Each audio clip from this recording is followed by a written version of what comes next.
Buenos días, tengan todas y todos ustedes, con su permiso, Presidenta. Les informo brevemente lo que ha ocurrido en Los Ángeles estos últimos días y las acciones que han emprendido nuestros cónsules y nuestras cónsules en la región. Empiezo por decirles que desde el inicio, el viernes por la mañana, la presidenta Sheinbaum estuvo personalmente dándole seguimiento al asunto y dándonos instrucciones puntuales tanto a la Cancillería como a los consulados, y ha seguido paso a paso los acontecimientos. El viernes, en el curso de la mañana, hubo 2 redadas en Los Ángeles por parte de ICE. ICE es la agencia responsable del Servicio de Control de Inmigración y Aduanas, y ICE son sus siglas en inglés. Esta es una agencia del gobierno federal. Estas redadas se llevaron a cabo, una en el estacionamiento de Home Depot, que está cerca del centro, en la zona del centro de Los Ángeles, y la otra en una fábrica textil, cuyo nombre es Ambiance en inglés. Estos fueron los 2 sitios donde se realizaron estas acciones. Desde un principio, nuestro cónsul, primero en Los Ángeles, que fue donde ocurrió, se trasladó de inmediato al centro de detenciones y tratar de identificar, entrevistar a los connacionales que habían sido detenidos, tomar la información de sus familiares para contactarlos y ofrecerles la asesoría legal, que es fundamentalmente lo que podemos hacer en esos casos. La salida de cada uno de ellos es por la vía legal, fundamentalmente. Y desde luego el contacto con sus familiares, que sepan que están siendo atendidos, que se encuentran bien de salud y que ya el grupo de asesorías que tiene contratados los consulados están atendiendo su caso. En el curso del viernes, sobre todo por la noche y a partir del sábado, ocurrieron diversos disturbios, protestas alrededor de ese centro de detenciones y en algún otro condado cercano al centro de Los Ángeles. Esto ocasionó que a partir de ese día en la noche y durante el sábado, algunos de los detenidos fueran trasladados a otros centros de detención que tiene la propia agencia, en Santana, que está relativamente cerca, en otros centros que están cerca de San Bernardino y de Caléxico, lo cual nos obligó a hacer entonces inmediatamente movilizaciones también de parte de nuestros consulados en esas regiones, lo cual ocurrió, y desde el sábado y desde luego el día de ayer han estado visitando y en contacto con todos y todas las que han sido detenidas. Hasta este momento, el censo que tenemos actualizado es de 42 connacionales que están detenidos en estos 4 centros, 37 hombres, 5 mujeres. Se cuenta ya con una base de datos totalmente actualizada, donde tenemos toda la información de cada uno de ellos, los nombres de sus familiares, que ya han sido contactados por nuestro personal consular, y estamos también ya en el análisis individual, caso por caso, para ver cuáles son los pasos subsecuentes. También el día de ayer tuvimos conocimiento que 4 de ellos habían sido ya deportados, 2 tenían una orden de remoción, es decir, ya estaban con la sentencia correspondiente, y 2 lo hicieron de manera voluntaria. Desde luego, vamos a continuar con las visitas diarias a estos centros. Ayer se hicieron 2 al día. Debo decir que también, por instrucciones de la presidenta, durante el fin de semana estuvimos en contacto con el embajador Johnson de los Estados Unidos en México y con el embajador Moctezuma, nuestro embajador en Washington, quienes nos estuvieron apoyando para que pudieran nuestros agentes consulares, nuestro personal de protección, acceder a los centros de detención, y hay que agradecer esas gestiones porque no era fácil por los disturbios tener acceso.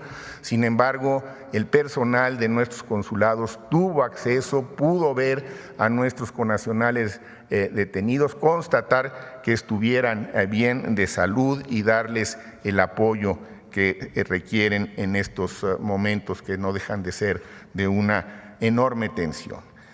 Que esto es lo que estuvimos esencialmente haciendo el fin de semana, concentrándonos en ellos, tratar de tener este censo actualizado, saber exactamente cuántos eran, dónde estaban, que estaban bien y cuál era su situación legal para poder también informar a sus familiares.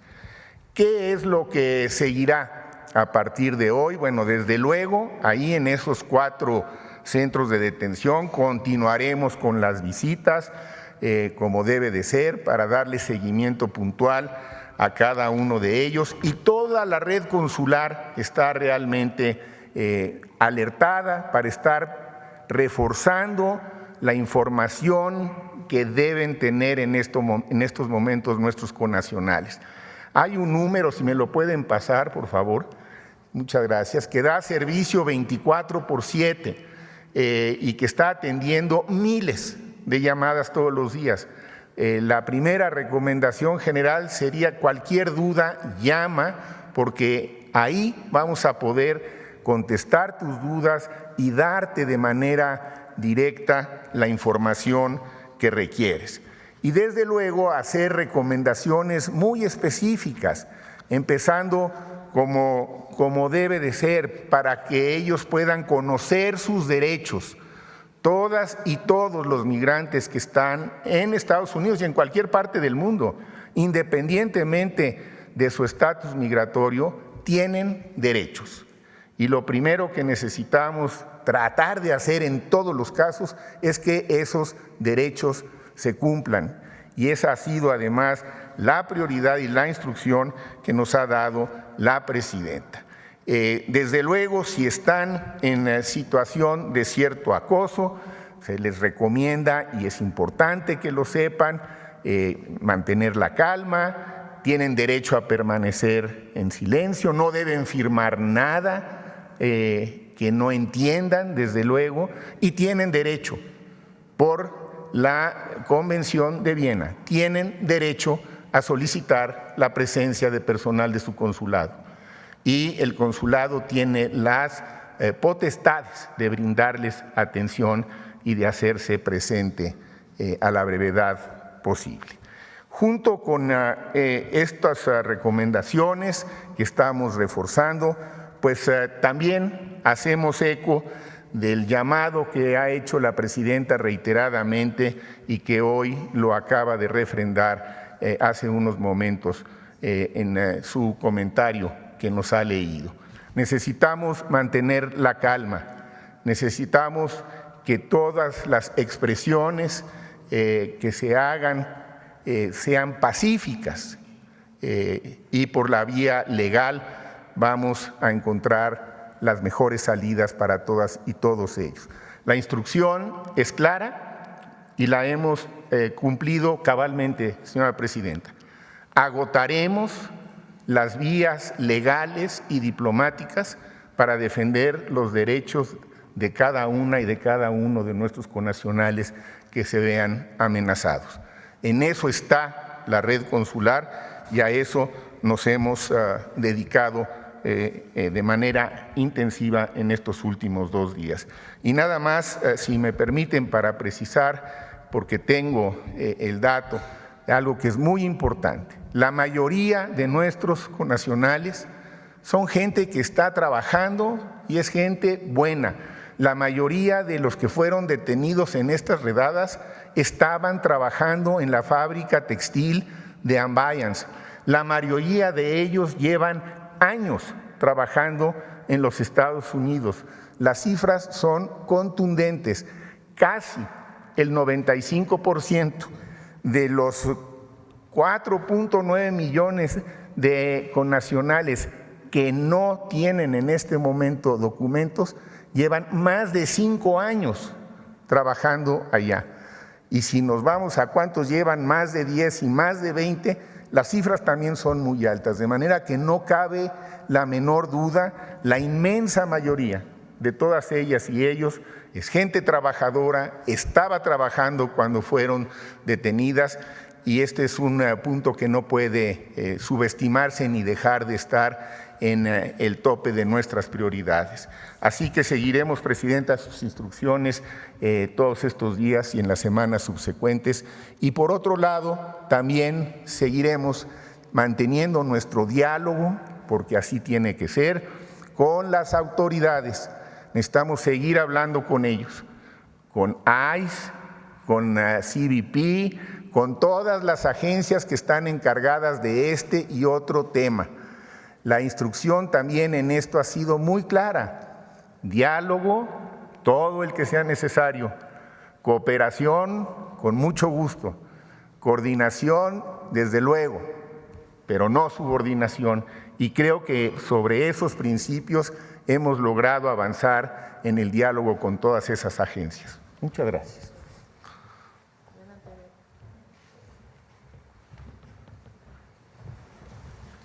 Con el permiso de la presidenta, buenos días a todas y a todos.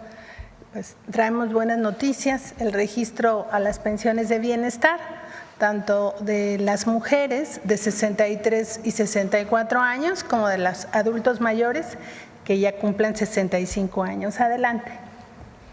Gracias. El registro se va a realizar a partir del día de hoy, 9 de junio, y hasta el día 21. Pueden consultar en la página de la Secretaría, en el módulo donde teclean su CURP, y ahí les va a salir día y hora preciso donde pueden recibir sus recursos a partir de esa fecha. Adelante. Hay que recordar que debemos de llevar 5 documentos. El primero, la identificación oficial con fotografía, que puede ser la credencial para votar, el pasaporte, la cédula profesional y la credencial de INAPAM. La CURP, preferentemente de reciente impresión, porque el Registro Nacional de Población va certificando estas CURPs y eso nos permite tener un padrón más organizado y más transparente sobre todo. El acta de nacimiento también que sea legible. Nuestros adultos mayores tienen algunos papeles que ya tienen algunos años y es importante que sea un acta, si no nueva, pero que sea legible. Comprobante de domicilio, que puede ser el pago del agua, la luz, el teléfono, la televisión por cable, que no tenga un periodo mayor a 6 meses, esto es importante. Y algo también muy trascendente, un teléfono de contacto con el que no se vaya a cambiar, porque ahí les vamos a estar avisando cuándo va a estar su tarjeta, cuándo estén los depósitos. Entonces es muy importante que el teléfono celular que nos dejen sea uno que van a mantener en el tiempo. Adelante. Y ahora, para quienes no puedan asistir de manera presencial a hacer su registro porque están enfermos, porque tienen alguna situación que les impide moverse, nos pueden solicitar una visita domiciliaria también a través de la página de la Secretaría de Bienestar, gov.mx/bienestar. Ahí está el módulo donde nos dan sus datos, sus teléfonos, su dirección, para que vayamos a hacer el registro a su casa. Adelante. Y bueno, aquí está el calendario. Recordar que todo el proceso de registro y pago lo realizamos por letra del primer apellido de las personas. Es importante para brindarles un servicio adecuado y que no lleguen todos en un solo día, de tal manera que la A la C se pueden registrar el día de hoy o el día 16, que es el próximo lunes, de la D a la H los martes 10 y 17, de la I a la M el día 11 y 18, de la N a la R el día 12 y el día 19, de la S a la Z el día viernes 13 y día 20. Y los sábados recibimos a personas de todas las letras, por quienes están trabajando y no pueden acudir entre semana a realizar su registro. Recordar que los módulos atienden de 10 de la mañana a 4 de la tarde. Es cuanto, presidente. Muchas gracias. Bueno, pues ahora sí vamos a las preguntas. A ver acá. Gracias. Buen día, Presidenta. Buen día. Jonathan Lozada, de Chiapas, Máxima FM. Sobre la represión en Los Ángeles, California, en estados como California, en Texas o en Arizona, la comunidad latina no solo representa una fuerza cultural o electoral, es de hecho el motor de industrias completas como la agricultura, la construcción, el transporte, los servicios o el cuidado de personas mayores. Incluso afectar su estabilidad o criminalizar su existencia es golpear directamente la columna vertebral de la economía estadounidense. Las protestas reprimidas en Los Ángeles, que además es una ciudad emblemática del trabajo migrante y de la organización comunitaria, son la expresión, consideramos, de un hartazgo acumulado, pero también podrían ser el inicio de una posible reconfiguración del poder latino en Estados Unidos, no como minoría silenciada, sino como un bloque político con identidad propia. A diferencia de otros momentos de crisis, hoy existe un gobierno de México que ha asumido abiertamente la defensa de sus connacionales en el exterior con una prioridad nacional. El gobierno de México ha consolidado, hemos visto, un discurso de revaloración moral y política del migrante como sujeto histórico. La estrategia de represión de Estados Unidos podría, pensamos, paradójicamente ser el detonante de una mayor movilización política latina, pues no vista en décadas. El presidente Trump no solo está enfrentando a California o a los gobiernos demócratas, se ha posicionado contra el corazón migrante de Estados Unidos, y eso podría tener costos, visualizamos, como cada operativo, cada detención, cada discurso estigmatizante, cada intento de castigar las remesas, sumaría argumentos para que sectores tradicionalmente apáticos como jóvenes latinos, trabajadores sin afiliación partidista, migrantes recién naturalizados, decidieran convertir su rabia en votos, y eso tendría más fuerza que cualquier acto de violencia que usted ya ha condenado en esta ocasión. Presidenta, frente a la represión de protestas en ciudades como Los Ángeles y al endurecimiento de las políticas migratorias de Estados Unidos, ¿pensaría su gobierno en fortalecer un acompañamiento y defensa de la comunidad mexicana, pero no solo desde lo consular, sino también en términos de protección integral y reconocimiento político a su aporte económico y social? Bueno, son varios temas.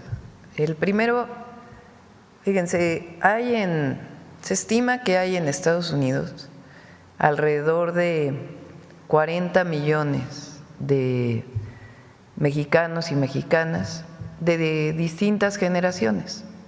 La gran mayoría de ellos, como hemos estado planteando desde hace ya pues varios meses aquí en la mañanera, que hemos dado varios datos, incluso de organizaciones de latinos en Estados Unidos, no solamente de mexicanos. De esos 40 millones, la gran mayoría son ciudadanos estadounidenses. Son de tercera, cuarta generación incluso, personas mexicanas que emigraron a Estados Unidos y que tuvieron ahí sus hijos y a su vez nietos y a su vez bisnietos. Entonces la mayoría se reconoce como mexicanos, muchos de ellos tienen la nacionalidad mexicana, pero nacieron en los Estados Unidos, son estadounidenses. Se estima que solamente el 10%, alrededor de 4 millones, son personas que no tienen documentos migratorios en Estados Unidos, documentos migratorios. Pero de esos 4 millones, cerca del 80% tiene más de 5 años viviendo en Estados Unidos, algunos 10, algunos 15, algunos 20. Es decir, están integrados a la vida de los Estados Unidos. Lo primero que tenemos que hacer es defenderlos en un sentido integral, no solamente por ser mexicanas y mexicanos, sino porque aportan mucho a la economía de México con sus remesas, por su solidaridad con sus familias, pero aportan mucho a la economía de Estados Unidos. Se estima que de lo que ingresa un mexicano que trabaja en Estados Unidos, el 80% se queda en Estados Unidos y el 20% se envía como remesas. Ese 80% pues tiene que ver con sus ahorros, con su consumo, con el pago de impuestos, porque incluso aunque no tengan documentos migratorios, pagan impuestos en el consumo y en su empleo. Ahora, cuando van a Estados Unidos son requeridos, digamos. Estados Unidos los necesita, la economía de Estados Unidos los necesita. No están, como en algunos momentos se ha dicho, haciendo un lado a los trabajadores estadounidenses, sino que es una economía muy boyante que requiere de mano de obra. Y entonces las y los mexicanos trabajan en fábricas, trabajan en el campo, trabajan en los servicios, son cuidadores y también son científicos reconocidos, es decir, están en todos los ámbitos de la economía y de la sociedad de Estados Unidos. México siempre ha planteado que en todo caso se requiere una reforma migratoria integral para el reconocimiento de esos mexicanos. Y también hemos planteado desde la Cuarta Transformación que la mejor manera de disminuir la migración de México a Estados Unidos pues es invirtiendo en México, porque la gente no migra por gusto, esencialmente migra por necesidad. Y lo cierto es que en los últimos 7 años ha disminuido enormemente la migración de mexicanos hacia Estados Unidos. De hecho, lo que aumentó fue la migración a través de México de personas de otras nacionalidades. Ahora pues esto se ha reducido de manera muy significativa, son llegaron a ser 13,000 encuentros en diciembre del 2023 y ahora estamos en 400 encuentros, es decir, personas que quieren entrar a los Estados Unidos y que son detenidas por CBP y regresadas a México. La mayoría de ellos personas que no son mexicanas. Por eso nuestra posición es, primero, el respeto a los derechos humanos, por encima de todo. No estamos de acuerdo con estas acciones que violentan los derechos humanos de las personas migrantes, que los criminalizan como si fueran criminales. Son trabajadores y trabajadoras honestas que ayudan a la economía de Estados Unidos. Escuchaba ayer que Los Ángeles es una ciudad que entre el 45 y el 50% de las personas son latinas, de origen hispano, latino, como se cataloguen. Muchos de ellos, pues mexicanos, por la historia de nuestro país y la relación con Estados Unidos. Recordemos que durante la Segunda Guerra Mundial, Estados Unidos abrió aquel programa de braceros para que los mexicanos fueran a trabajar allá y pudieran mantener la economía de los Estados Unidos. Pero así ha sido a lo largo de la historia reciente, donde las y los mexicanos honestos buscan una mejor vida, pero también son necesarios para el desarrollo de la economía de Estados Unidos. Entonces, las redadas y estas formas de atender este fenómeno migratorio, pues no son la mejor forma. Ahora, nuestro llamado, primero pues el trabajo que tenemos que hacer permanentemente. Nosotros no podemos intervenir en la política de los Estados Unidos. No está en nuestra Constitución y no lo vamos a hacer. Eso depende de las y los estadounidenses. Así como es la política de no intervención en ningún lado, pues también es hacia los Estados Unidos. Y entendemos cuando hay manifestaciones pacíficas. Lo que no estamos de acuerdo son las manifestaciones violentas en ningún lado del mundo y particularmente en Estados Unidos. Entonces, llamamos a que no haya manifestaciones violentas a los mexicanos y mexicanas que están allá y acercarse a los consulados y en todo caso, pues siempre manifestarse por la vía pacífica, no por la vía violenta. Y nuestra responsabilidad es desde la vía diplomática y también desde el apoyo de los consulados a nuestras comunidades, apoyar en todo lo necesario y siempre reivindicarlos y defenderlos. Lo hemos dicho, las y los migrantes son héroes y heroínas de México, porque se fueron allá con muchas dificultades y desde allá aportan a sus familias y ayudan a la economía de los Estados Unidos. Y nuestra más alta voz para defender sus derechos siempre. En otro tema, presidenta, en entrevista el subsecretario de la Defensa reveló que en 2 ocasiones le advirtió a Felipe Calderón que García Luna tenía nexos con el narcotráfico.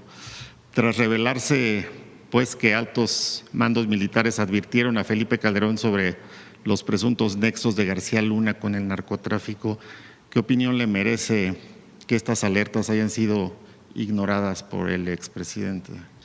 Pues él tiene que dar su explicación, ¿no? Ha estado ya muy ausente de los comentarios y la amplia presencia que tenía él en redes sociales. ¿No valdría la pena que la Fiscalía General de la República abriera una investigación formal por posible encubrimiento, por negligencia o por responsabilidad? Nosotros no vamos a entrar en eso.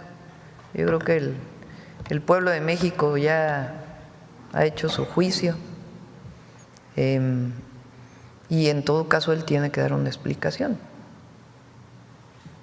Finalmente, presidenta, y en un tema muy distinto, la Universidad Nacional Autónoma de México felicitó a la doctora Ani Pardo, profesora emérita de la Facultad de Ciencias, por haber sido reconocida como la científica número 1 en biología molecular en México, de acuerdo al ranking de 2025 de research.com. Quisiera escuchar sus comentarios si fuera tan Pues gentil. imagínense, pues muy orgullosa. Acaba de cumplir 85 años mi madre y es hiperactiva. Así que pues mi cariño y siempre mi admiración a mi madre. Y una pregunta más, presidenta. Finalmente, ¿qué pasó con la Coordinadora Nacional de Trabajadores de la Educación? ¿En qué quedó el estatus? Se han ido, pero quedó la mesa abierta para ellos, y preguntarle también si el diálogo está abierto no únicamente con este tema, sino con otros temas que le preocupan a la base trabajadora de la educación. En la mesa estarían invitados otros sectores, el Movimiento Nacional por la Transformación Sindical podría participar también, o la mesa quedó en stand-by. ¿Cómo queda el estatus? Gracias, presidenta. El secretario de Educación de hecho ya lo ha estado haciendo, a tener mesas tripartitas con los gobiernos de los estados y las representaciones sindicales. Esto es muy importante.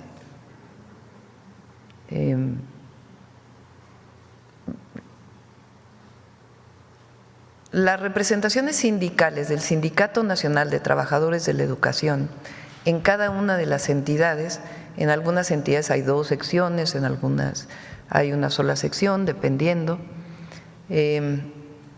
pues tienen elecciones y pues hay personas que ganan su representación sindical. La CENTE tiene dentro del Sindicato Nacional de Trabajadores de la Educación algunas representaciones sindicales, como Oaxaca, como Chiapas, ahora Zacatecas.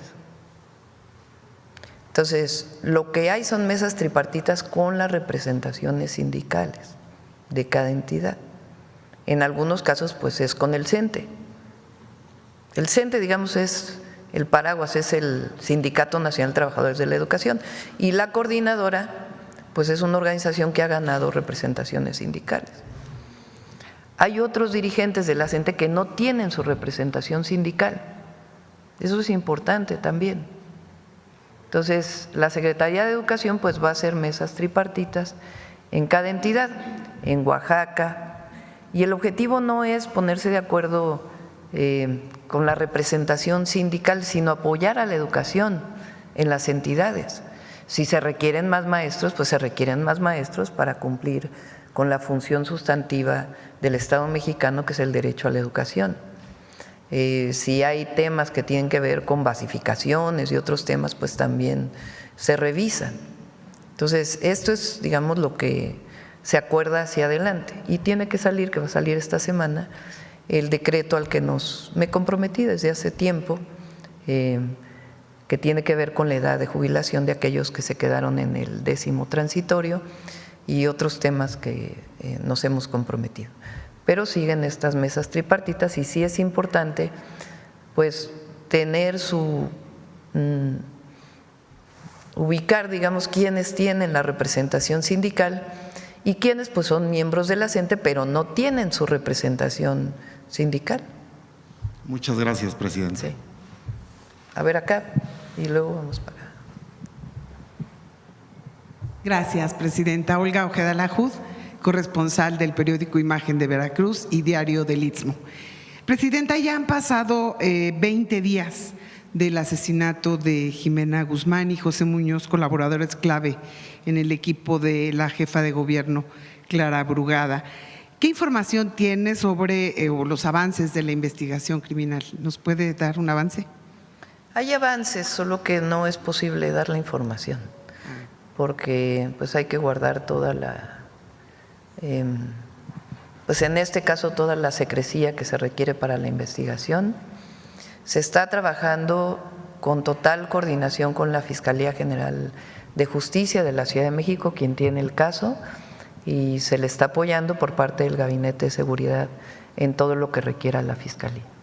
Pero pues hasta que no estén los resultados, pues difícilmente se puede abrir mucho la investigación. Mañana viene el Gabinete de Seguridad y tal vez en el marco de lo que se pueda informar, pues pueden dar algunos avances. Sí, lo entiendo. Sí. Por otro lado, presidenta, hace la semana pasada, precisamente en una empresa constructora en Coatzacoalcos, fue atacada a balazos, presuntamente por un intento de extorsión. Y bueno, y no es un hecho aislado, porque hay otras empresas locales como grúas y transportistas que también han sido víctimas de atentados similares. Ante la magnitud del problema y considerando que el corredor interoceánico traerá inversiones millonarias en la región, ¿ha considerado su administración la creación de un grupo especial de antiextorsión para la zona o pues, la integración de un programa integral de seguridad pues que garantice la protección a empresarios y trabajadores en el sur de Veracruz para evitar que la violencia inhiba el desarrollo de esta zona que se promete? Mañana que venga el Gabinete de Seguridad le pido que… Hemos estado muy en contacto con la gobernadora y con las instituciones de Veracruz y mañana pueden darles más información. Un gusto. Bueno, finalmente, presidenta, madres de niños con cáncer del Hospital Infantil de Veracruz se manifiestan porque afirman que existe desabasto de especialmente 2 medicamentos, que es Leunace y Etopósido, lo que ha atrasado el tratamiento de al menos 40 menores en este hospital. ¿Se tiene conocimiento de este problema y si es posible que intervengan para atender la petición de estas madres de pacientes oncológicos? Se hizo una compra emergente para los medicamentos contra el cáncer, particularmente para niños, y están llegando ya todos los medicamentos a todo el país. Y se está atendiendo en particular a Veracruz. Sí. Muchas gracias. Sí. A ver, vamos por acá y luego regresamos acá. A ver, Páramo, tú que estás aquí Gracias, presidenta. Arturo Páramo, Grupo Imagen. Quisiera saber su postura, comentario acerca de este atentado que hubo contra el senador Uribe en Colombia. Hubo un comunicado por parte de la Cancillería, un mensaje en redes, pero me gustaría conocerlo. Usted habló también la semana pasada acerca de la necesidad de crear un grupo de alto nivel con Colombia para abordar el tema de la seguridad entre ambos países. No sé si esto abona a la necesidad de generar este grupo de alto nivel. Bueno, son dos cosas distintas, ¿no? Lo primero es condenamos el atentado y esperamos su pronta recuperación. No estamos a favor de la violencia nunca. y en particular condenamos este atentado y nuestra solidaridad siempre con el pueblo y el gobierno de Colombia. Y eso es por un lado. Ahora, por otro lado, sí hay un grupo de trabajo que está coordinando Cancillería con el Gabinete de Seguridad por el tema de pues el vínculo que puedan tener organizaciones criminales de Colombia y organizaciones criminales de México, y también en particular en nuestro caso, pues por distintas detenciones que ha habido de ciudadanos colombianos que están vinculados con el crimen organizado. Entonces, para eso es este grupo de alto nivel y las acciones que se están tomando. Ya ha habido algunas reuniones. ¿Ha habido ya reuniones entonces? ¿Ya está trabajando? Sí, ya ha habido reuniones de, pues, a distinto nivel. Ok. Presidenta, nos comentó la semana pasada que estaba también todavía analizando la posibilidad de acudir a Canadá a la cumbre del G7. Sí, ya decidí que sí voy a ir al G7. Sí, iría entonces. ¿Cuál sería, digo, a grandes rasgos, de manera general, su agenda? Dijo que sería solamente un viaje de un día. Sí, bueno, me informa el canciller que es ¿cuándo son las reuniones bilaterales? El 15, creo, ¿verdad? ¿El 15 en la tarde o el 16 en la tarde? 16 en la tarde. El 16 en la tarde son reuniones bilaterales y el 17 es la asamblea, la reunión.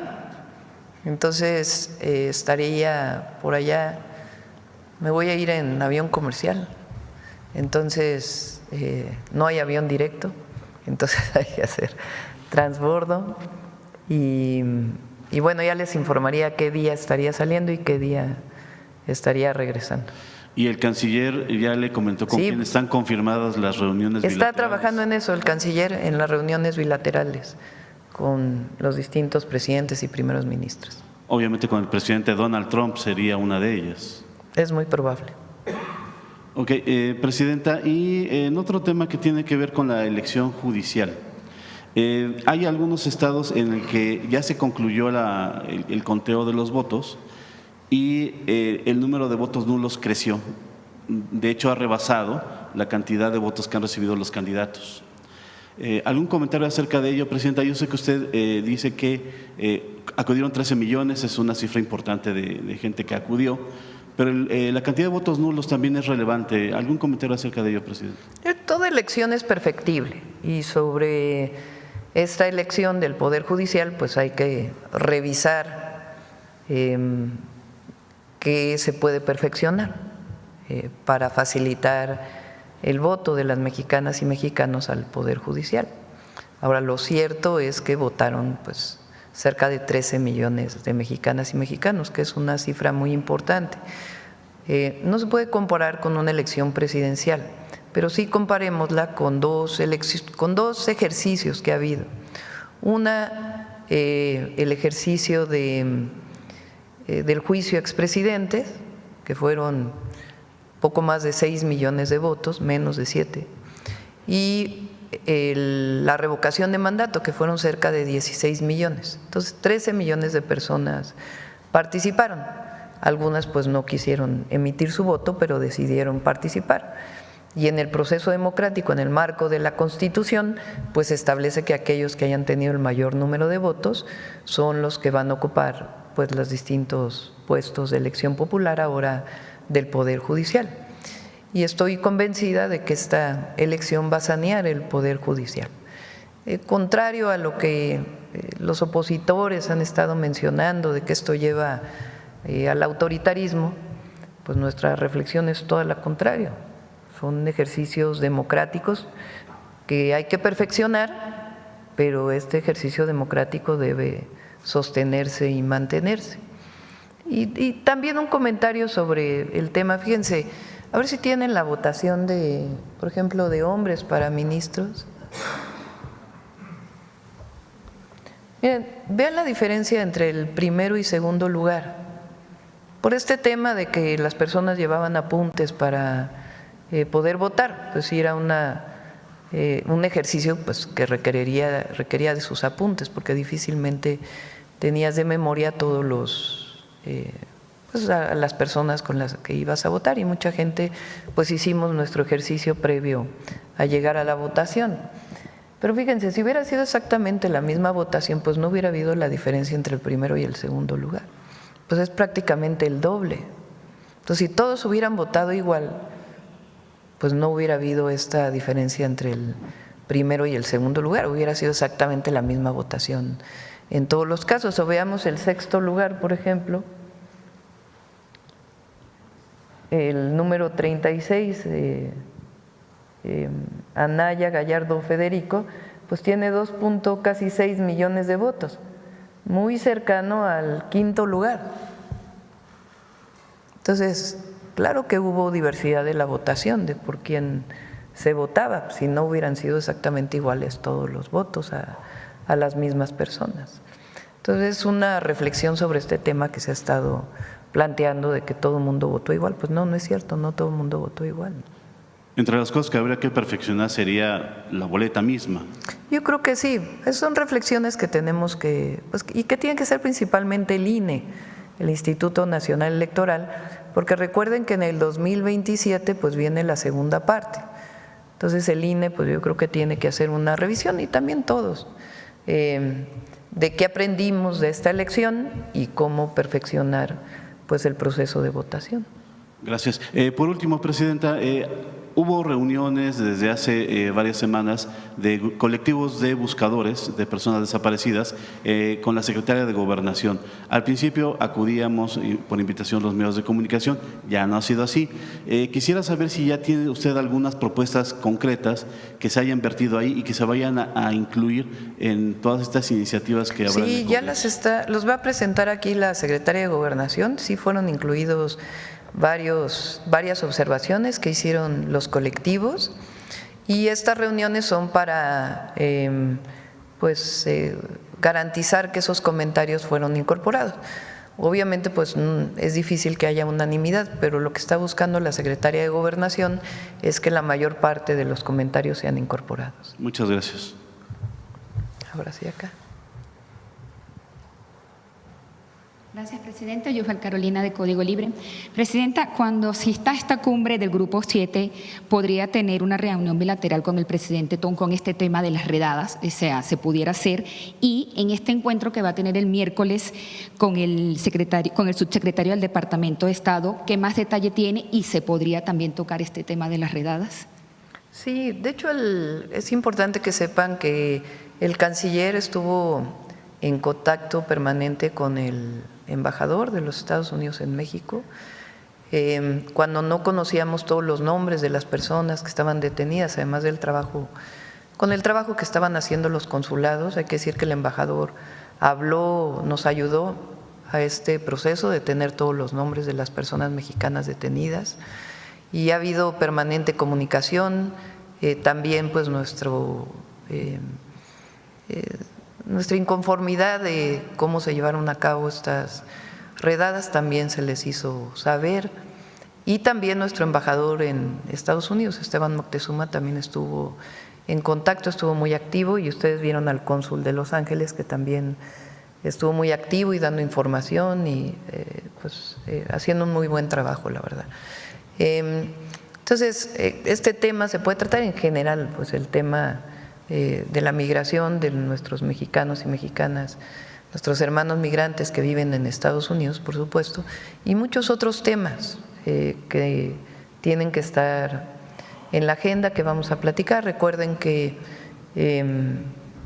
vamos a ver si se da esta reunión bilateral del G7 en Canadá con el presidente Trump, pero aparte hay una reunión planteada del secretario del Departamento de Estado para venir a nuestro país, y la idea pues es encontrar un marco global de acuerdo, de entendimiento, que nos permita pues caminar estos 3 años y medio o poco más que vamos a estar trabajando con la administración Trump.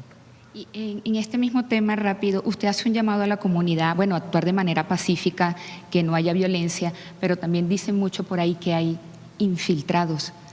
¿Qué dice usted de eso? Pues no tengo conocimiento de si hay infiltración o no. Lo que sí pues es que no estamos de acuerdo con estas acciones violentas, Por eso también el llamado a la comunidad a que actuemos siempre de manera pacífica. Nosotros en nuestro movimiento siempre actuamos de manera pacífica, nunca utilizamos acciones violentas y en todo caso pues tendría que revisarse, ¿no? ¿Quién promovió en todo caso estas acciones? Y siempre pues exigiendo el respeto a las mexicanas y mexicanos en el exterior. Gracias. En otro tema, la alcaldesa de Acapulco, Avelina López, recurre a la Suprema Corte de Justicia de la Nación para evitar una auditoría de 898 millones de pesos y busca frenar una revisión estatal, sobre todo de los recursos federales para la reconstrucción tras el huracán Otis. ¿Sabe algo de esto? ¿Qué comenta usted? Bueno, he visto lo que sale en los medios de comunicación. Toda autoridad tenemos la responsabilidad de hacer un manejo transparente y honesto de los recursos. Para ello hay instituciones que hacen auditorías, en particular la Auditoría Superior de la Federación, por ejemplo, que depende de la Cámara de Diputados, pues hace auditorías a los recursos públicos.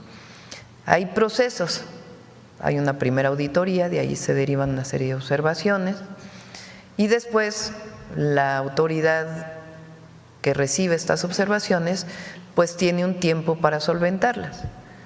A veces son faltas administrativas que no tienen que ver con un mal manejo de los recursos, sino con una falta administrativa de que no se siguió exactamente el procedimiento.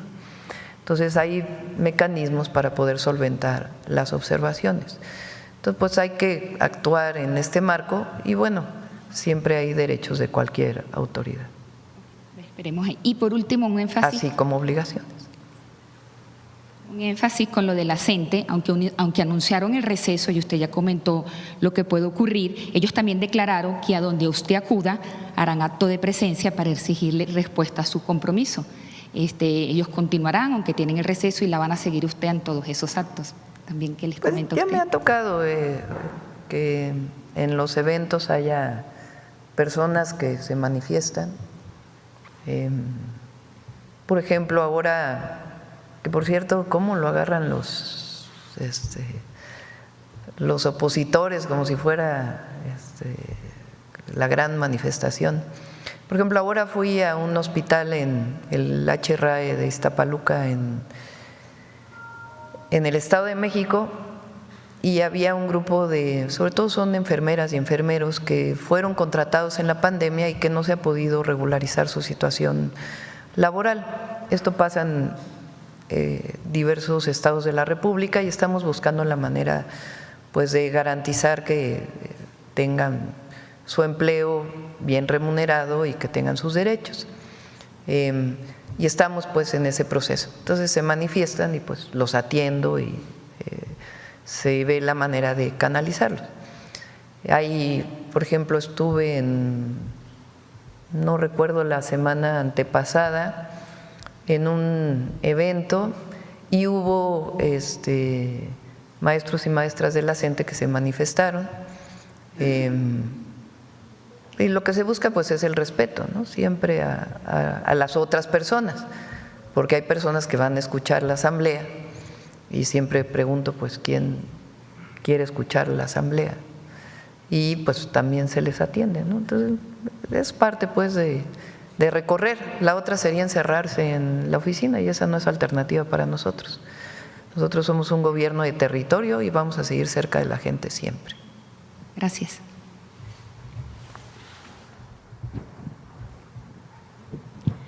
Gracias. Buenos días, Presidenta. Rocío Jardines, de Teleurban y W Radio. Preguntarle, en estas redadas que se han dado en Estados Unidos y en el acercamiento que han tenido con los connacionales, ¿qué les expresan ellos? ¿Cuáles son las violaciones a las que han pues sido sujetos? También saber si este número que nos ha dado a conocer, Canciller, si puede aumentar en los próximos días y bueno, por otro lado, Presidenta, también conocer el tema de del acercamiento entre el secretario de Economía, Marcelo Ebrard, y las autoridades de Estados Unidos para hablar del tema de aranceles que se están imponiendo a nuestro país. Saber cómo van esos acercamientos, esas negociaciones en primer lugar. Gracias. Sí, muy bien. El viernes estuvo Marcelo allá, estuvo tanto con el secretario pues no sé cómo se llama, USTR, no sé cuál es la traducción, de tratados comerciales, digamos, y también el secretario de Comercio tuvo las reuniones y se va avanzando de manera importante y pues es el acuerdo integral al que queremos llegar, es parte de lo que vamos a conversar el miércoles con el subsecretario del Departamento de Estado y creemos que vamos muy avanzados en este proceso. Y por otro lado, pues sobre los connacionales que fueron detenidos. Con tu permiso, Presidenta, como les comentaba, la gran mayoría de quienes están detenidos son connacionales que llevan muchos años en Estados Unidos. Lo que nos han manifestado, digamos que la mayoría de ellos, es que quieren la asesoría legal, algunos ya la tenían de hecho, para hacer toda la gestión legal y tratar de poder mantenerse en los Estados Unidos. Esa es en este caso.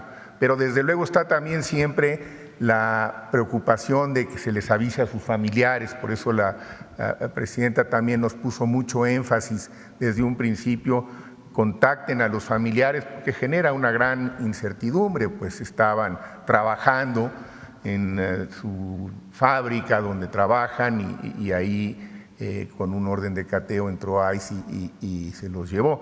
De manera que en este caso es básicamente los que llevan ya varios años van a irse por la vía legal. Siempre hay también algunos que deciden regresar y por eso también la Presidenta instruyó desde hace ya muchos meses a la Secretaría de Gobernación que tuviéramos este programa para recibirlos como se está haciendo con los brazos abiertos, darle los apoyos necesarios, de manera que aquellos que plantean un regreso voluntario pues encuentran también el acompañamiento y el apoyo desde que salen de allá y una vez que llegan a territorio nacional con todo el apoyo que les ofrece la Secretaría de Gobernación, otras dependencias y el Instituto Nacional de Migración. Muchísimas gracias. Por otro lado, preguntarle, presidente, en el tema del Poder Judicial, Hugo Aguilar, quien será el próximo presidente de la Suprema Corte, pues ha hecho este llamado a que haya un voto de confianza a las personas que pues no creyeron en esta elección. Y quiero saber, presidente, en primer lugar, si usted se suma a este llamado, porque bueno, además de esto, han venido una serie de denuncias que se ha dado sobre todo a través de redes sociales, presidenta, por señalamientos. No nada más está este crecimiento de quienes han anulado los votos, sino también señalamientos porque hay problemas de captura en magistraturas de distrito, aseguran que hay quienes fueron candidatos y que afirman que han ganado, presidenta, a quienes los postuló el Ejecutivo. También hay observadores electorales, sobre todo. ¿Cómo estuvo la última? Han asegurado, presidenta, hay sobre todo un candidato, que Gustavo García, que ha estado denunciando que él ha observado quienes han ganado han sido quienes están en la boleta como parte de candidatos o quienes apoyaron el Poder Ejecutivo. También, que salieron del Poder Ejecutivo. No, que apoyaron al Poder Ejecutivo. Es que no exacto, que el Ejecutivo los propuso, presidente. Bueno, pero pues eso depende de los electores. Pues por eso venía a un lado Poder Ejecutivo, Poder Legislativo, Poder Judicial. También, presidenta, también una observadora electoral, sobre todo el Distrito 17, ha marcado puntuales irregularidades, por ejemplo, que no se permite ver a las pantallas a los observadores electorales, incluso que apagan estas pantallas de los resultados. También que no han querido proporcionar la versión estenográfica del Consejo, que no es casual que un consejero distrital pues han renunciado en la mesa del Consejo protestando ante un fraude que se esté cometiendo y que se ha negado la posibilidad de ver actas, aunque alegan que es algo general. Bueno, pues insisten que hay muchas irregularidades muy particulares. Pues tiene que aclararlas el Instituto Nacional Electoral y los institutos electorales locales, estas inconformidades que mencionas, y en todo caso también pues el propio tribunal, si es que se presenta una queja al Tribunal Electoral del Poder Judicial de la Federación. Y también preguntarle entonces, en este caso del Poder Judicial, Presidenta, quizá podría ser entre estas situaciones perfectibles que ahora en la próxima elección del 2027 sí se le pueda dar acceso a la ciudadanía quizás a este conteo de votos para evitar, porque incluso, bueno, ha habido denuncias. Creo que hay todo se puede ver, ¿no? En los distritos tienen, se puede acceder, ¿no?, al conteo distrital. Por parte de Movimiento Ciudadano también ha habido distintas denuncias donde las bolsas de las boletas vienen abiertas, que incluso ellos reprochan que además del voto que tienen ellos casualmente y con otras tintas viene tachado otros candidatos. Pues que lo revisa el instituto. Se hizo una elección, esto ya en elecciones votó estatales. La gente, y si hay pues alguna cuestión que planteas, pues hay los canales para poderlos atender, las quejas ante el instituto y ante el tribunal. Ok, presidente. Por último, preguntarle, regresando al tema de la CENTE, en esta cuestión de las denuncias que ellos han hecho, bueno, más bien las solicitudes que han hecho, hay un reproche que es muy puntual y que quisiera yo saber qué les respondería para que este tema quedara quizás superado, que es que usted se comprometió en campaña a eliminar precisamente esta… Lo he comentado ya varias veces en la mañanera. Pero para que ya no regresen, porque dicen que van a regresar con más fuerza, Presidenta. Gracias. Pues digo, ellos pueden decir, pues. Y repito, es importante quién es representante de su sección sindical y quién no. Porque, por ejemplo, aquí en la Ciudad de México creo que el 1% de las escuelas se fueron a paro. La gran mayoría, pues, siguió laborando. Entonces, lo he mencionado, nuestra consigna siempre fue pensiones dignas y en la medida que se pueda hacer lo vamos a seguir trabajando, siempre. El Fondo de Pensiones para el Bienestar, pues es una manera de revertir la reforma del 2007. ¿Por qué? Pues porque le da pensiones dignas a todos aquellos que se quedaron en cuentas individuales. En vez de retirarse con 4,000 pesos, si ganaban 16,000, se van a retirar con un ingreso mensual de 16,000 pesos de manera automática. Y vamos a seguir fortaleciendo el fondo de pensiones y a seguir trabajando sobre las pensiones dignas de todos los trabajadores del Estado y de todos los trabajadores de México. El asunto es hasta dónde llega el presupuesto federal y lo que significan las cuentas individuales que están en las AFORES, que eso es importante. Es decir, cuando derivado de la reforma del 2007, pues ya la pensión está en una cuenta individual que le pertenece al trabajador. Ya no está en un fondo integral, pero vamos a seguir trabajando, no nos negamos a seguir trabajando. Pero es muy importante que se reconozca lo que significa el Fondo de Pensiones para el Bienestar, porque es la compensación solidaria para una jubilación digna. Bueno, vamos con Reina, porque le prometí el viernes pasado. Gracias, Presidenta. Ay, espéreme, me paro. Porque pues yo ni el tiro tapo. Pero bueno. Gracias, Presidenta. Si me permite una, ¿cómo le llama? Noroña y Anaya, una moción de… Por alusiones personales. No, una moción de ilustración.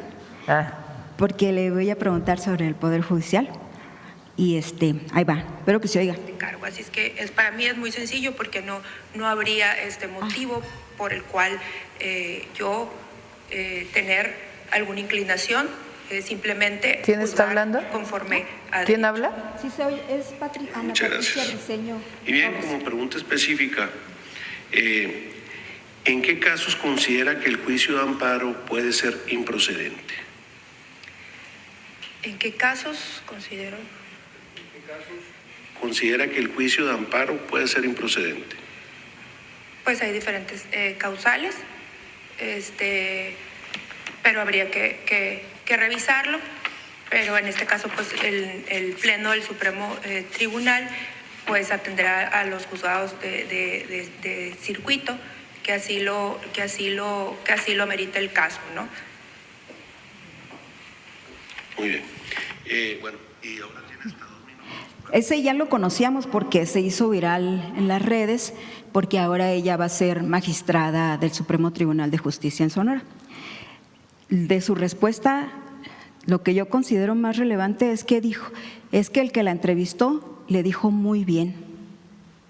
René Luna Zugish, un expanista, expadrecista, involucrado, hoy presidente del Colegio de Notarios, tiene una notaría que le dio Guillermo Padres y está involucrado en el asunto del cártel inmobiliario de Sonora. Allá tiene acusaciones. A él lo eligieron para que eligiera a los que iban a ser candidatos al Supremo, como magistrados del Supremo Tribunal de Justicia en Sonora. Y en el caso de Ana Patricia, la cito porque ella puso en su página, en la página del INE de Conóceles, ella puso que el Estado de Derecho exige perfiles con experiencia probada. Y bueno, yo creo lo que contestó, que no supo responder en qué casos es improcedente un amparo. Con 15 años de experiencia, ella, según dice en el derecho, pues sí dejó mucho que pensar en Sonora. Y aparte, pues ella es comadre de Sergio Gutiérrez Luna y su esposa Diana Karina Barreras. Usted ha hablado en las últimas semanas después de la elección y antes también en la promoción del voto que se iban a acabar los compadrazgos, los amiguismos, las parentelas en el Supremo, en el nuevo Poder Judicial que se va a vivir en México a partir de septiembre. Pero ¿qué confianza pueden tener los sonorenses en que esto va a suceder si Ana Patricia Briceño Torres ha hecho su carrera prácticamente al amparo de sus compadres? Nada más le pongo un ejemplo. En el último año, Presidenta, ella ha desempeñado 4 cargos casi simultáneamente y 2 de ellos fue impugnada, en 2 de ellos. Primero, presidenta comisionada del ISTAÍ, se opuso otra de las contendientes porque dijo que ella era inelegible para ese puesto. A los diputados de Morena no les importó. También la oposición se opuso, pero ya sabe usted que la oposición pues en México no existe, entonces pues esa es menos relevante. Pero se opuso una con otra contrincante. A ver, repite. A ver esa última parte. Ya sé que le estoy endulzando sus oídos con eso, pero… No. Pero tú lo dijiste, no yo. La oposición, lamentablemente para los mexicanos, Presidenta… Sí, es cierto. Es muy lamentable que no exista. Es cierto, o que sean… coincido contigo. O sea, el PRI y el PAN quieren los poquitos que quedaron ahí, que son muy malos, pues quieren ellos rescatar, pero obviamente pues el pueblo sabe que no son que no están luchando por sus intereses, ¿verdad? Digo, por los intereses del pueblo, sino por los intereses personales.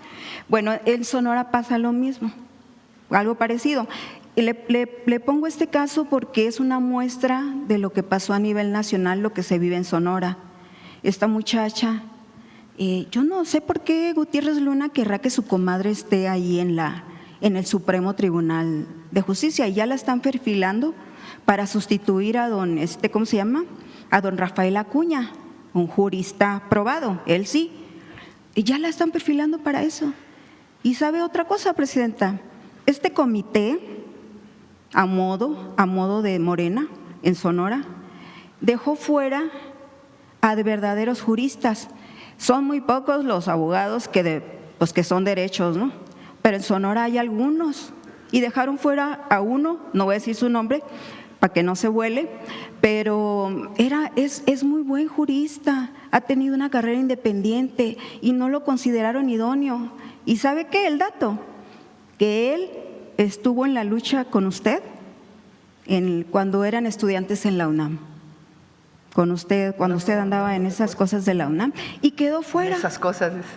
Y quedó fuera. Digo, él no lo anda presumiendo, ¿verdad? Pero ahí entre toda la entrevista que platicamos, pues salió a relucir eso, de que él dice, me voy a inscribir para ver cómo es esto, si realmente va a ser una oportunidad para el pueblo de que, pues que cambien algo el Poder Judicial, porque efectivamente estaba podrido, o está.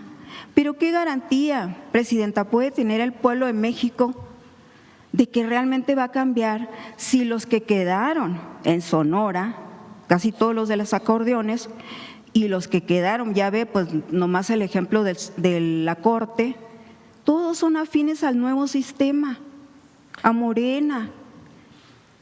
Anda por ahí, no sé si lo leyó también en Proceso este señor analista en políticas públicas, que dice que se está gestando la autocracia en México.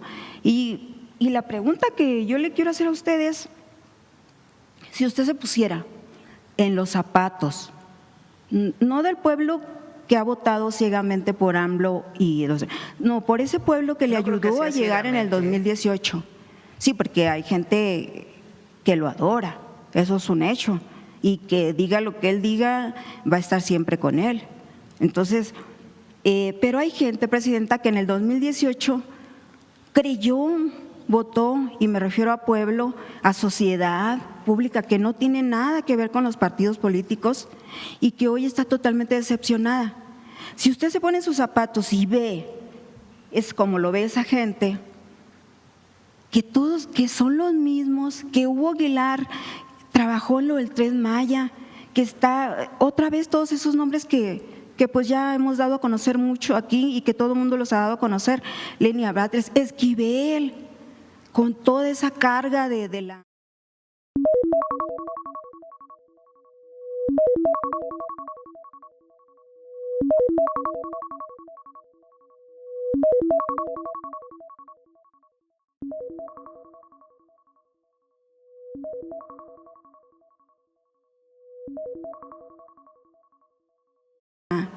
que trae ahí arrastrando con su tesis.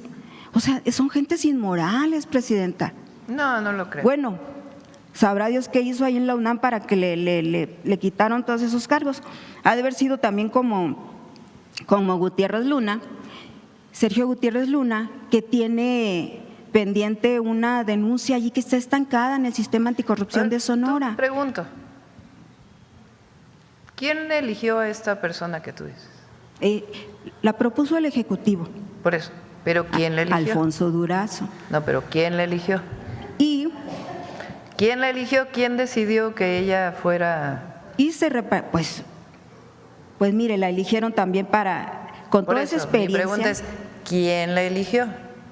Primero, pues yo digo que Sergio Gutiérrez dijo, tú vas a estar ahí en la… ¿Quién la eligió? O sea, ¿quién decidió que quedara con votos? Primero, Sergio Gutiérrez la trajo para que estuviera en el comité de selección, no solo para que estuviera. ¿Pero quién la eligió? ¿Quién decidió que quedara? ¿Quién fue? Para que presidiera el comité de selección del Poder Legislativo de México. O sea, ella, con su inexperiencia probada, eligió a los que quedaron en las boletas a nivel nacional. Ah, ella era de la comisión. Era de la comisión. Ah, bueno, pero ¿quién eligió a los que quedaron? Cargos. Eran 4 cargos, le dije, ¿no? Presidente, comisionada está ahí. Vamos a hacer una historia. Diputada suplente de su comadre Diana Karina Barreras. A ver, pero mira, vamos a hacer una historia. Se abrió una convocatoria para los 3 poderes. Vamos a hablar del tema federal. Una convocatoria para los 3 poderes. Se inscribieron quienes quisieron. Tenían que cumplir con una serie de requisitos establecidos en la Constitución. Que ella no mínimo cumplió. De promedio, cartas de recomendación, un ensayo. De ahí se hizo una primera selección y después de esa primera selección se hizo otra selección para ver quiénes iban a participar. Para evitar que fuera por dedazo, pues se hizo una tómbola, para que no, aún ya con los seleccionados, pues de esos que al azar, los mejores que habían sido seleccionados por las comisiones, al azar se decidiera por tómbola quién iba a participar en la elección, para evitar que se dijera hubo al final una tómbola. Y de ahí pues participan en la elección, igual fue en los estados. Entonces no es que no haya habido selección, no es que no haya habido revisión de currículums, es decir, hubo una revisión de los que participaron y de ahí a la elección.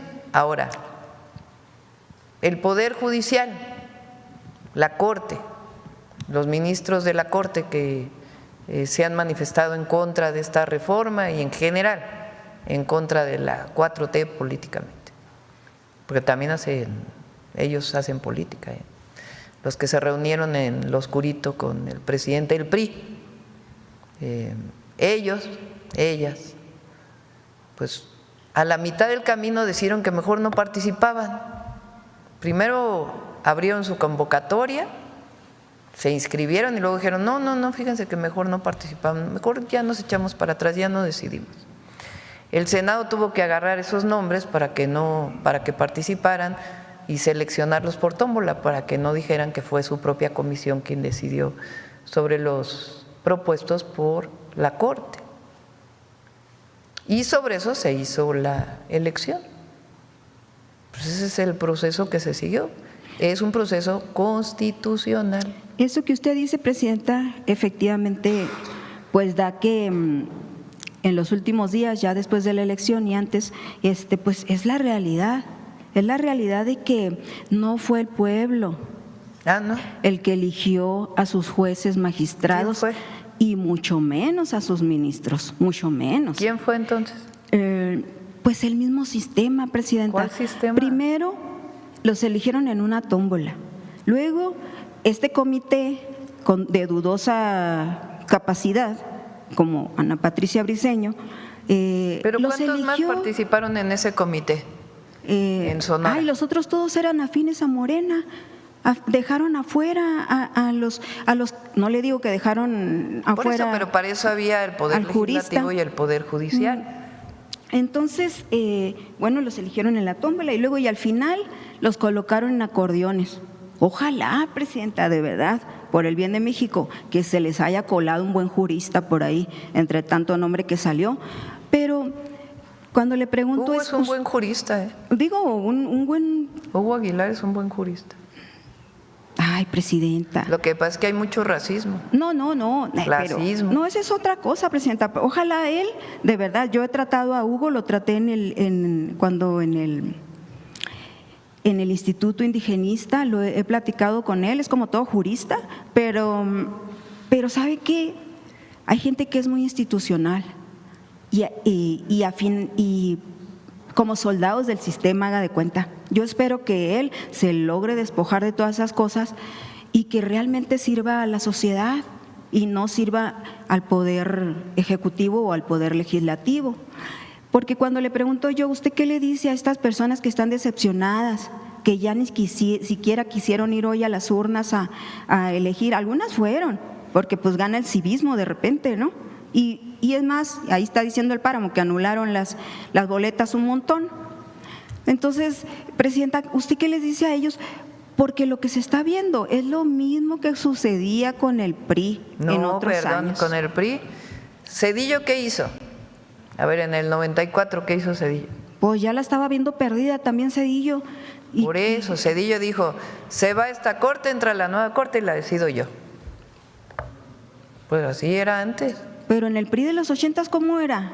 El Ejecutivo es un pequeño grupo o un poder. Pero aquí tuvo la oportunidad de votar la gente y votó así.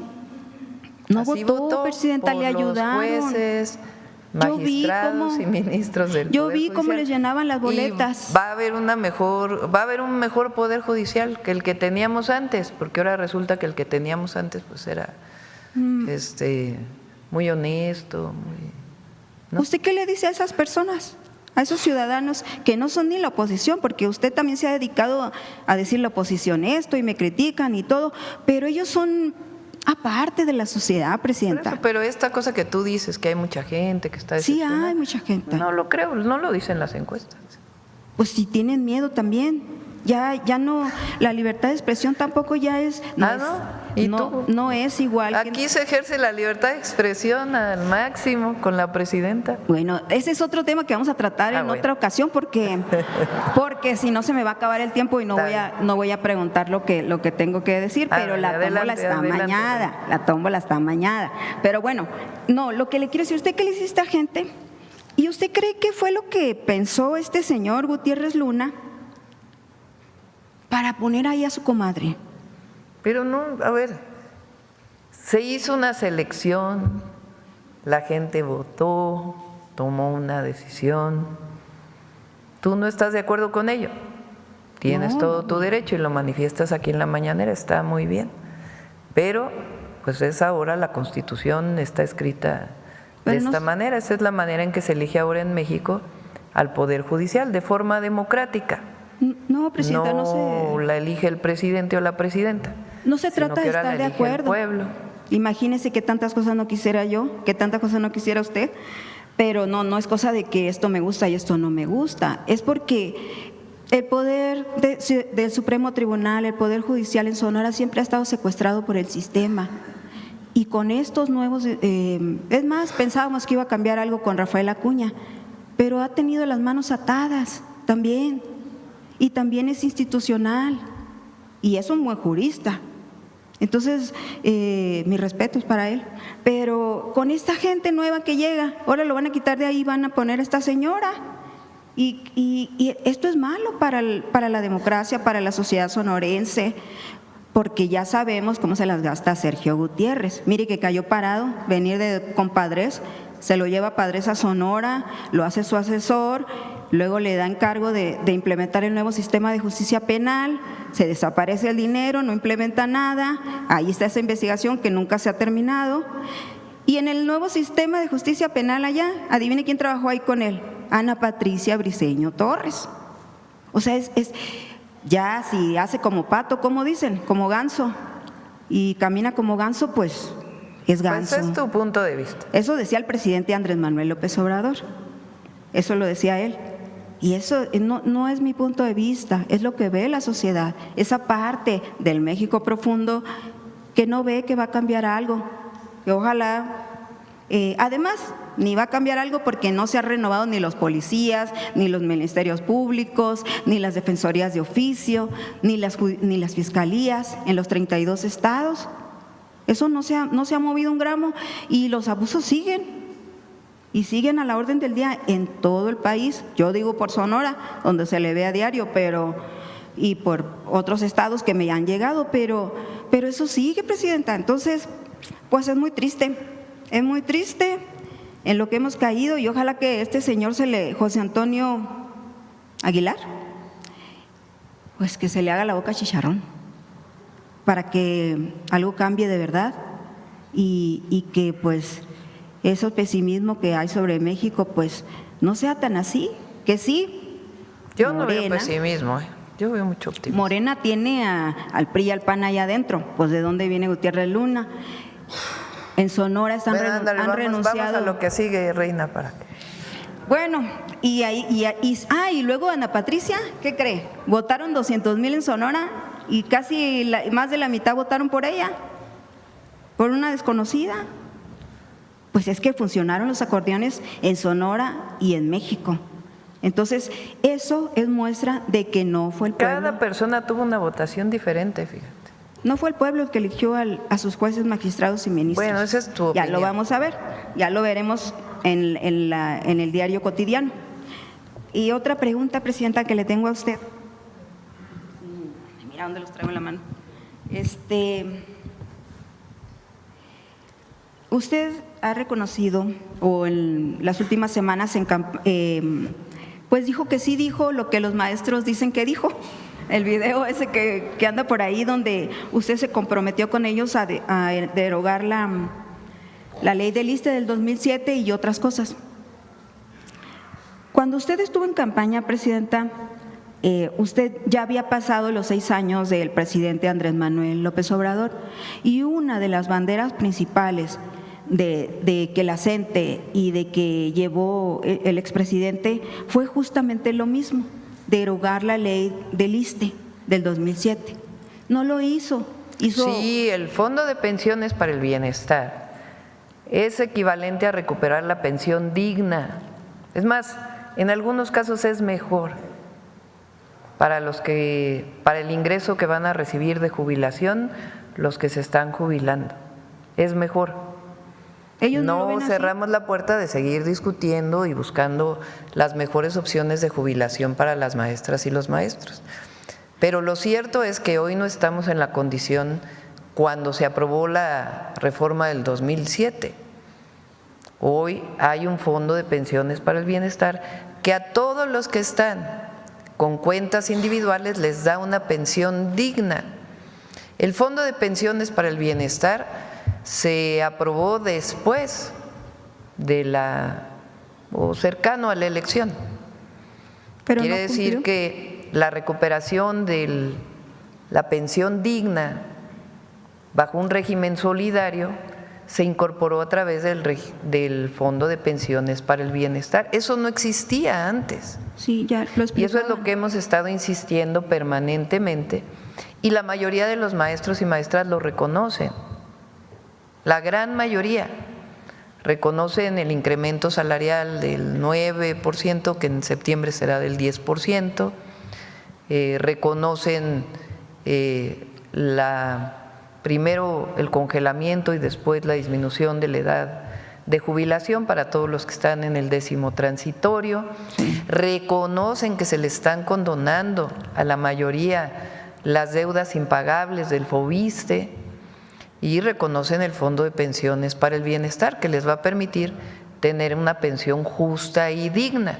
Es decir, no estamos en la condición de la aprobación del 2007. Hoy los maestros tienen acceso a una pensión justa y digna. Y eso es lo que hemos estado planteando, que es equivalente pues a la reversión de la ley del 2007. Y seguimos trabajando y buscando todavía mejores soluciones para la pensión de las maestras y los maestros. Esos maestros lo han de ser las maestras de México. Sí, esos maestros han de ser del sindicato, del CENTE, no de la CENTE. No, las maestras y los maestros. Porque la CENTE no son las cúpulas sindicales, son las maestras y los maestros quienes lo reconocen. Ya ve que el CENTE siempre ha estado con el sistema y cómo en estos tiempos iba a ser la excepción. Pero no es el CENTE. Ha estado con el PRI, con el PAN. Son las maestras y los maestros. Fíjate, a ver, ¿quién había propuesto? Fíjate la propuesta que nosotros le hicimos, tanto a la CENTE como al CENTE y a los maestros de México, que para discutir la promoción de los maestros y maestras, abramos una discusión desde abajo con las maestras y los maestros. No queremos acordarlo con las cúpulas sindicales, ni con la CENTE, ni con el CENTE. Queremos que opinen las y los maestros de México y que se discuta escuela por escuela. Y lo que orienten los maestros de México, eso es lo que va a ser. Fíjate la diferencia. Mi pregunta, Presidenta, para usted es, ¿qué la motivó a usted? ¿O cuál fue el análisis que usted hizo? Si ya había visto que en 6 años AMLO no cumplió con la promesa, ¿por qué usted se comprometió con la CENTE? En aquel momento no existía el Fondo de Pensiones para el Bienestar. Hoy existe. Y el Fondo de Pensiones para el Bienestar recupera las pensiones de las maestras y los maestros que están en cuentas individuales. Entonces, ¿todavía se puede perfeccionar más? Sí, pero en aquel momento no existía la pensión digna que quedó al final del gobierno del presidente López Obrador a través de este esquema.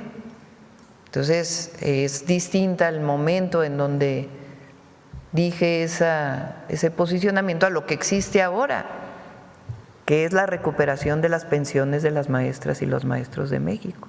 Fue Y una seguir promesa discutiendo, vana. repito, no nos negamos a seguir discutiendo, pero tampoco estamos de acuerdo pues en las formas, en las acciones violentas que se desarrollaron. Pero en ese durante las momento, manifestaciones. ¿era una promesa vana, Presidenta, o usted sabía que, Bueno, ya lo contesté. que no se Reina. podría cumplir? ¿Sí lo contesté o no lo contesté? Bueno, ya dijo que no se puede cumplir porque… No dije eso. Dije que los maestros y las maestras recuperaron su pensión justa con el Fondo de Pensiones para el Bienestar, que no estamos en la condición del 2007, cuando se aprobó la reforma, sino en la recuperación de las pensiones justas, dignas, y que seguimos trabajando para que mejoren todavía más. Presidenta, y a la par de este tema de los maestros, ¿qué se está haciendo en su gobierno para nivelar, equilibrar los sueldos, no solo de los maestros, de los médicos? Hay médicos que ganan 13,000 pesos, de los policías que también andan en el ejército, bueno, los policías dependen de los estados. Bueno, los federales, Nosotros hay policías federales. dimos un aumento salarial muy importante a todos los miembros del ejército mexicano este año. La Guardia Nacional también, y en general todos los trabajadores del Estado, en la medida que den los recursos públicos, pues nosotros queremos que las y los trabajadores estén mejor. Entonces, estamos trabajando en ello. Pero, por ejemplo, para nivelar, Presidenta, hay gente que gana, administrativos que ganan, ya le decía yo de la directora del Hospital Bienestar de Sonora, pues que gana más de 100,000 pesos. No, pero no sé por qué dices que gana más de 100,000 pesos. Vamos a pedirle de mañana en 8 a Alejandro Schwartz que nos muestre los salarios de los médicos. Fíjate, te puedo dar el ejemplo de la Ciudad de México, que fui jefa de gobierno cuando las y los médicos se incorporaron al IMSS Bienestar, y hacia allá vamos moviéndonos. Había muchos médicos que tenían contratos de honorarios que no les permitían prestaciones sociales. Primero hicimos una nómina especial para los médicos y después se incorporaron al IMSS Bienestar. Pasaron de salarios de 15,000 pesos a salarios de 38,000 pesos o más, con su base. Y ese es el objetivo que tenemos, y seguir aumentando, pues queremos que los médicos tengan los mejores salarios. Y los que son directores de hospitales no tienen la burocracia del sector salud no es como antes. Hoy además son médicos que dirigen un hospital, no es que sea burocracia, son médicos que están organizando a su hospital. Entonces, buscamos siempre los mejores salarios. Y luego no quieren estar en los hospitales públicos porque obviamente pues lo privado les deja más dinero. Bueno, eso me platicaban el otro día allá en la zona de hospitales de Tlalpan, se llama, y que no hay médicos, aparte de que no hay medicamentos, por cierto, o hay escasez. Bueno, vamos cerrando, Reina, ya son 9:15. Presidenta, nada más, Pemex y CFE, ¿se ha hecho algo para que ellos tienen sueldos y pensiones exorbitantes? ¿Cómo pueden ganar más que un maestro, que un médico? Bueno, mucho de ello depende de sus policía? contratos colectivos que se hicieron en algún momento, y hay que respetar los contratos colectivos y se trabaja siempre con los trabajadores sindicalizados. Ahí ya no se puede cambiar nada. Pues los servidores públicos de ambas instituciones hoy tienen salarios como el resto del gobierno, ya no tienen aquellos salarios gigantescos que se tenían antes. Bueno, se me quedan unas cosas aquí, pero ahora La próxima. Hubo unos cambios acá en los procesos aquí, y parece, aunque lo que yo he visto es otra cosa, que ya que podemos participar cada semana en la tómbola.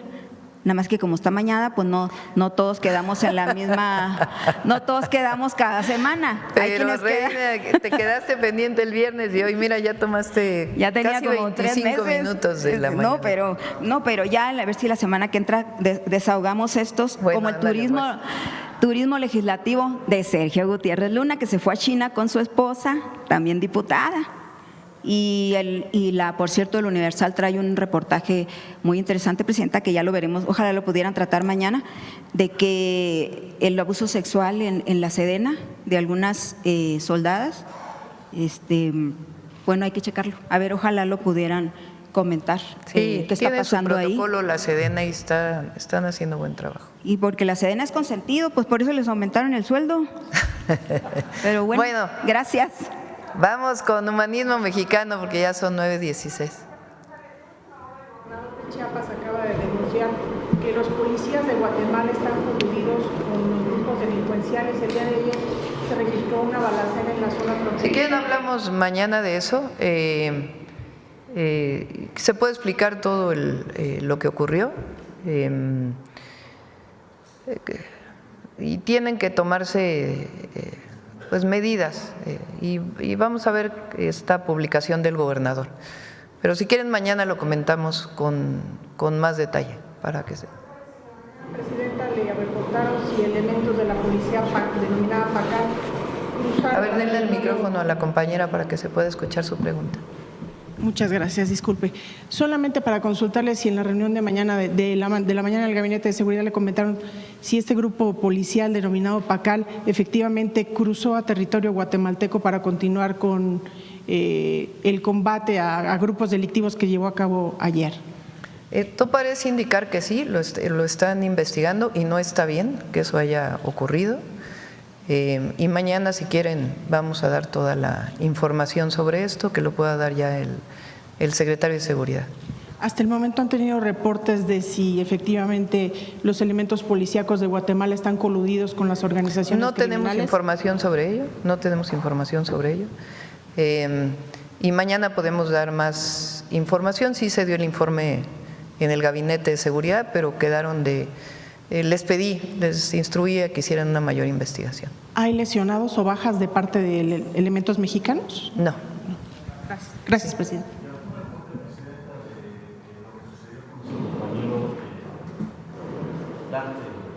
Camarógrafo del Canal 11, Dante Gutiérrez. Lo revisamos, no tengo esta. ¿Quieres comentar más sobre esto? Lo asaltaron y falleció, fue asesinado en una sala. Mañana en un momento lo comentamos y vamos a estar cerca ahí de la familia, claro que sí.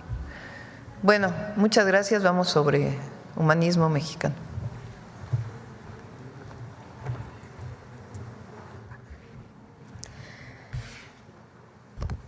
Con su permiso, Presidenta, buenos días a todos y todas.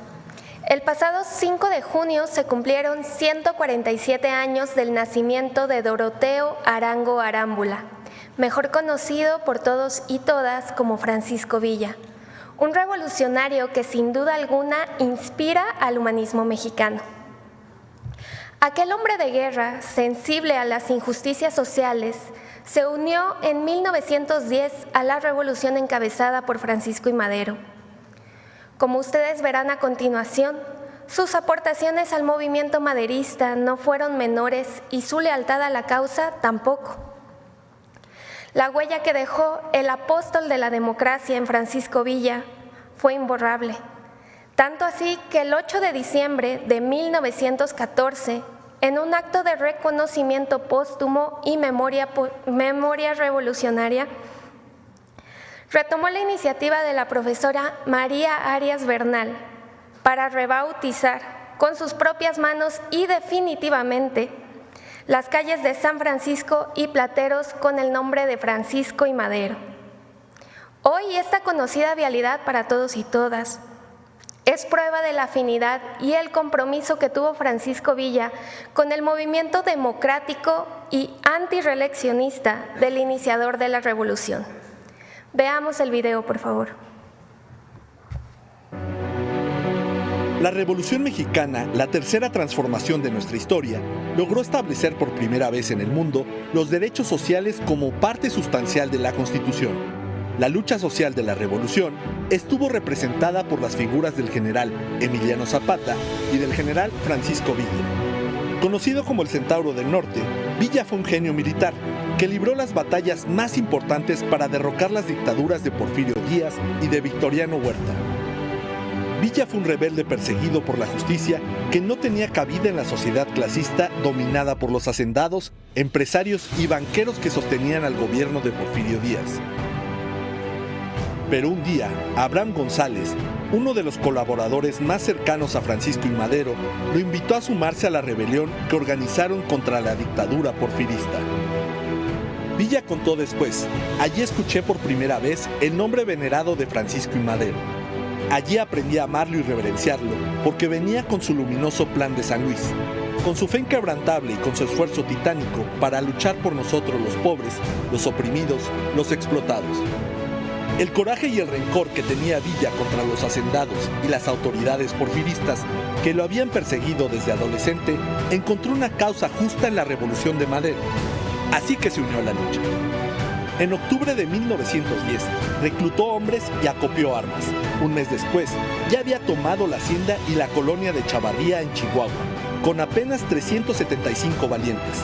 Con esta primera acción militar, comenzó la leyenda del Centauro del Norte. En las semanas siguientes, Villa demostró grandes habilidades guerreras. Era temerario en el combate, gran tirador y jinete. Conocía Chihuahua y Durango como la palma de su mano. Tenía don de mando, imponía respeto y disciplina y sabía ganarse la confianza de sus hombres. Era muy carismático y fue, junto con Pascual Orozco, el jefe revolucionario más importante en el norte. La revolución se extendió por el territorio nacional. Finalmente, los revolucionarios, comandados por Madero, impusieron un sitio a Ciudad Juárez. Pascual Orozco y Francisco Villa precipitaron la batalla y tomaron la importante plaza fronteriza. Acto seguido, Porfirio Díaz presentó su renuncia. En el norte, Villa, Orozco y Madero. En el sur, Emiliano Zapata y otros jefes revolucionarios fueron los artífices del triunfo. En las nuevas elecciones presidenciales, Madero arrasó con más del 99% de los votos.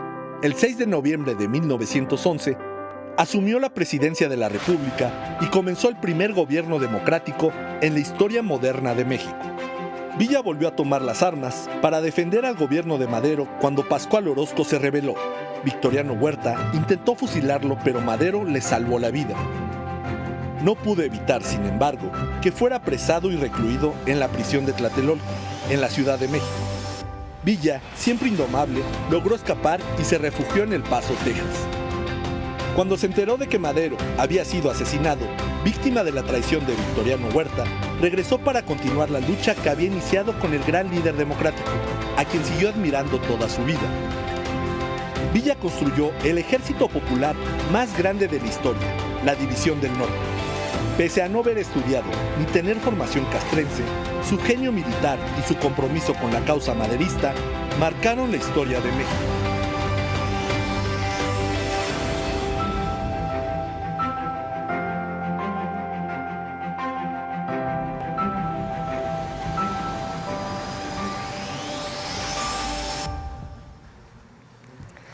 Durante las siguientes 2 semanas retomaremos desde diversas aristas las acciones y el legado de Pancho Villa, el revolucionario que encarnó los ideales del pueblo.